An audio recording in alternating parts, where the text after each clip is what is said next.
Our movement is about replacing a failed and corrupt political establishment with a new government controlled by you, the American people. The Washington establishment and the financial and media corporations that fund it exist for only one reason: to protect and enrich itself. The establishment has trillions of dollars at stake in this election. For those who control the levers of power in Washington and for the global special interests, they partner with these people that don't have your good in mind. Our campaign represents a true existential threat like they haven't seen before. This is not simply another four-year election. This is a crossroads in the history of our civilization that will determine whether or not we, the people, reclaim control over our government. The political establishment that is trying to stop us is the same group responsible for our disastrous trade deals, massive illegal immigration, and economic and foreign policies that have bled our country dry. The political establishment has brought about the destruction of our factories and our jobs as they flee to Mexico, China, and other countries all around the world.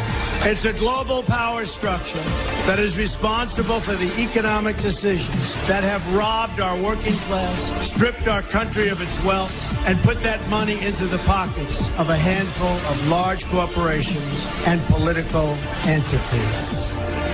This is a struggle for the survival of our nation.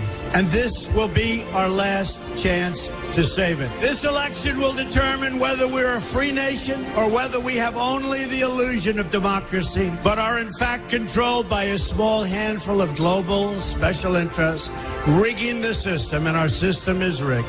This is reality.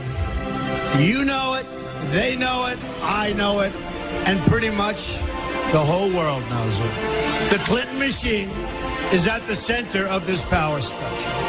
We've seen this firsthand in the WikiLeaks documents, in which Hillary Clinton meets in secret with international banks to plot the destruction of U.S. sovereignty in order to enrich these global financial powers, her special interest friends, and her donors. Honestly, she should be locked up.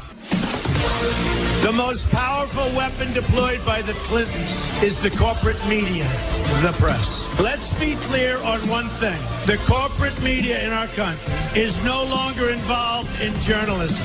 They're a political special interest, no different than any lobbyist or other financial entity with a total political agenda, and the agenda is not for you, it's for themselves. Anyone who challenges their control is deemed a sexist, a racist, a xenophobe. They will lie,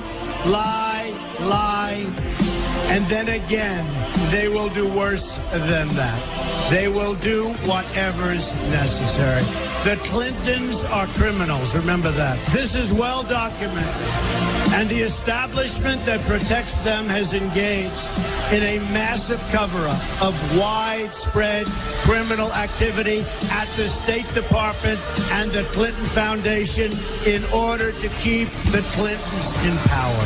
They knew they would throw every lie they could at me and my family and my loved ones. They knew they would stop at nothing to try to stop me. Nevertheless, I take all of these slings and arrows gladly for you.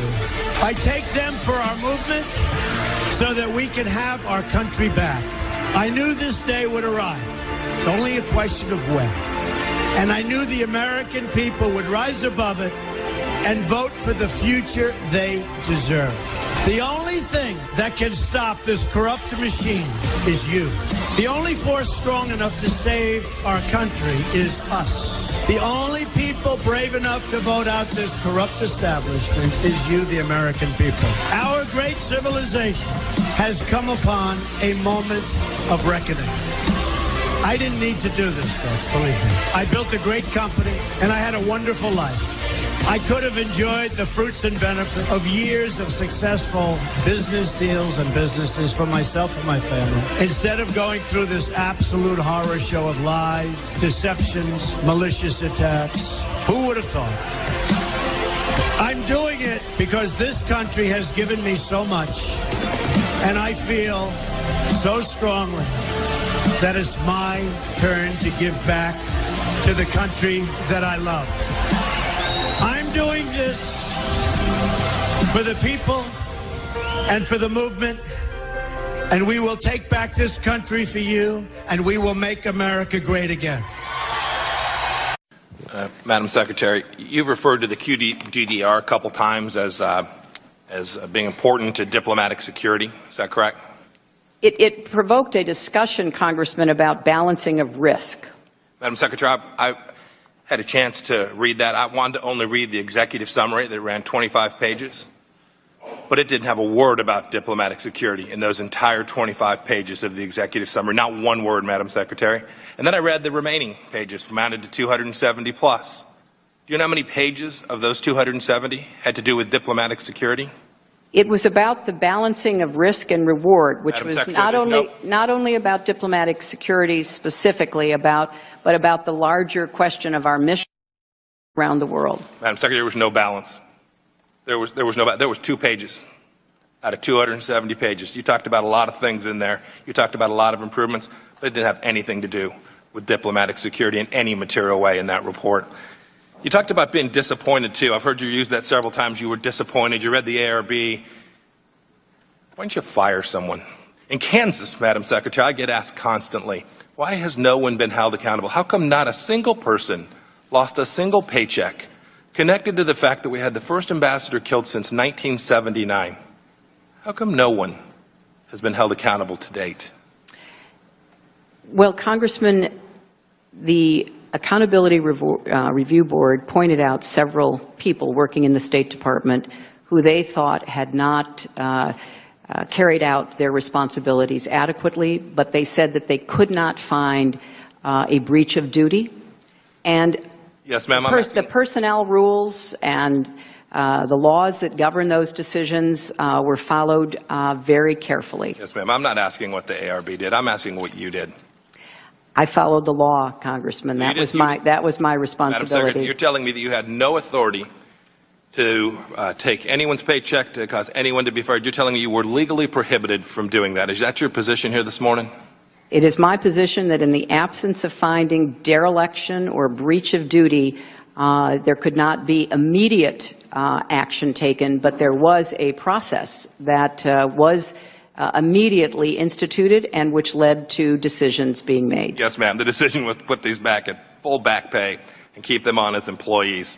That was the decision that was made as a result of the processes that you put in place. I will tell you, the folks in Kansas don't think that is accountability. I want to do some math with you. Could I get the first chart, please? Do you know how many security requests there were in the first quarter of 2012?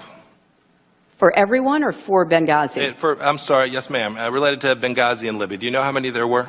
No, I do not know. Ma'am, there were just over 100 plus. In the second quarter, do you know how many there were? No, I do not. Ma'am, there were 172-ish. Might have been 171 or 173. That's how many were there in July and August, and then in that week and a few days before the attacks? Do you know? There were a number of them. I know yes, that. Yes, ma'am. 83 by our count. That's over 600 requests. You've testified here this morning that you had none of those reach your desk. Is that correct also? That's correct.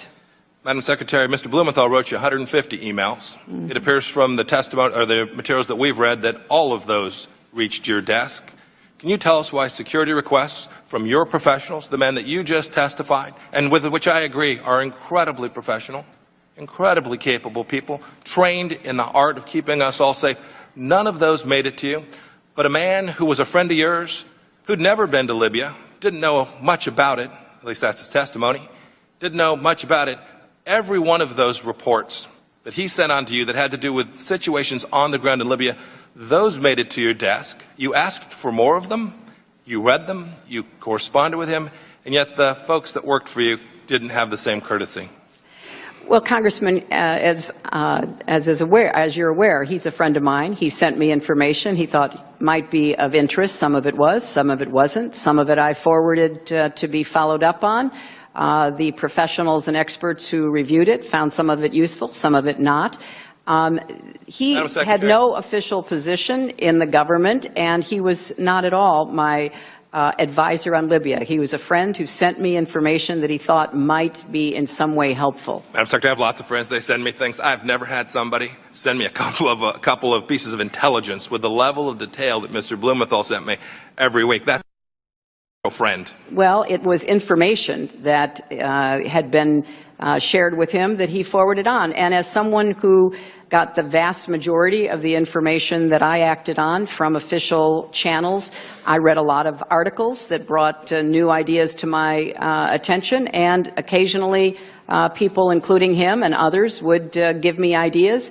They all went into the same process to be evaluated. Yes, ma'am. I will tell you that the record that we've received today does not reflect that. It simply doesn't. We've read the emails. We've read everything that we could get our hands on. It's taken us a long time to get it, but I will tell you, you just described all of this other information that you relied upon, and it doesn't comport with the record that this committee has been able to establish today. And I want you to take a look at this chart to the left. You'll see the increasing number of requests, over 600. I think data matters. The pictures are worth a lot. You see the increase in the requests, and then the bottom line is the increase in security. And you'll note that the slope of those two lines is very different. Can you account for why that is? Why we have an increase in requests and yet no increase in security? Well, Congressman, I can only tell you that I know a number of requests were fulfilled and some were not. But from my perspective, again, these were handled by the people that were assigned the task of evaluating them. And, you know, I think it's important to, again, reiterate that although there were problems and deficiencies discovered by the Accountability Review Board, the general approach to have security professionals handle security requests, I think, still stands. Yes, ma'am. I wish you to listen to those security professionals. You described Mr. Stevens as having the best knowledge of Libya of anyone. Your words this morning. And yet, when he asked for increased security, he didn't get it. The second chart. It's the same thing. I just talked to you about requests for additional assistance. This chart goes through. I won't go through the numbers in detail. We've talked about them a bit, but it shows the increasing number of security incidents at the facility, your facility, State Department facility in Benghazi, Libya. And then again, it shows the increase in security being non-existent. I assume your answer is the same with respect to the fact that we have increasing security incidents, but no corresponding increase in the amount of security? Congressman, I just have to respectfully disagree. Many security requests were fulfilled. We'd be happy to get that information for the record. Yes. So I can't really tell what it is you're putting on that poster, but I know that a number of the security requests were fulfilled for Benghazi. Yes, what it shows is that the number of direct diplomatic security agents at the beginning of 2012 and those that were there the day of the murder of 4 Americans is no different. Congressman, the decision, as I recall, was that the Post, namely Embassy Tripoli, on behalf of Benghazi, requested 5 diplomatic security personnel, and they did have that on the day that Chris Stevens was in Benghazi. Unfortunately, that proved insufficient in the face of the kind of attack that they were facing. May I put the next poster up, please? Madam Secretary, you're not likely to know who these 2 folks are, do you? I do not. One on the left is Mohammed al-Zahawi. He was the head of Ansar al-Sharia, a jihadist group based in Benghazi. The man on your left is Wissam bin Hamid. Were you aware that your folks in Benghazi, Libya, met with that man within 48 hours before the attack? I know nothing about any meeting with him. On September 11th, on the day that he was killed, Ambassador Stevens sent a cable to the State Department talking about Mr. bin Hamid. Are you aware of that cable? No, I'm not. He said in his cable, he said they, referring to Mr. Wissam bin Hamid, they wanted an introductory meeting. They were here.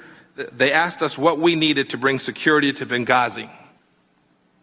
So your officials were meeting with this man on the ground in Benghazi, Libya, discussing security 2 days before that. But in August of that same year, the United States government had said that this very man was, quote, a young rebel leader who allegedly fought in Iraq under the flag of al-Qaeda. Were you aware that our folks were either wittingly or unwittingly meeting with al-Qaeda on the ground in Benghazi, Libya, just hours before the attack? I know nothing about this, Congressman. So your officials were meeting with this man on the ground in Benghazi, Libya, discussing security 2 days before that. But in August of that same year, the United States government had said that this very man was, quote, a young rebel leader who allegedly fought in Iraq under the flag of al-Qaeda. Were you aware that our folks were either wittingly or unwittingly meeting with al-Qaeda on the ground in Benghazi, Libya, just hours before the attack? I know nothing about this, Congressman. I think that's deeply disturbing. I think the fact that your team was meeting with I'm folks sorry, who- which team is this, Mr. Yeah, it would have been. We don't know exactly who. Well, it would held be the meeting with helpful- him. It would have been one of your State Department employees, Madam Secretary. I don't know which one. Perhaps you could enlighten us, or we can get the records we need to do so. Well- But to date, we've not been able to learn that. Well, since we didn't have an ongoing government personnel in Benghazi, I don't know to whom you are referring.